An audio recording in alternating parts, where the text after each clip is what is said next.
Hello everyone, আসসালামু আলাইকুম। কেমন আছো সবাই? আশা করি সবাই ভালো আছো। আমি আজকে দুপুরে রান্না করব লাল শাক দিয়ে ছোট চিংড়ি মাছ ভাজি আর বেগুন দিয়ে ইলিশ মাছ ভাজি করব আর শিং মাছ রান্না করব, চিচিঙ্গা দিয়ে ঝোল তরকারি। আর আজকে দুপুরে রান্না আর ডাল রান্না করব টমেটো দিয়ে। অনেক দিন ধরে রান্নার ভিডিও করা হয় না, তাই ভাবলাম আজকে একটু রান্নার ভিডিও করি, তোমাদের সঙ্গে শেয়ার করি কি কি রান্না করলাম। দেখো কত সুন্দর একটা কালার হয়েছে। তরকারিটা খেতেও আলহামদুলিল্লাহ অনেক মজা হবে আশা করি।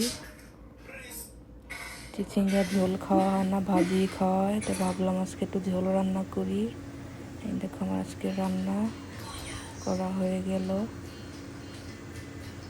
ভালো থাকবে সবাই, আল্লাহ হাফেজ।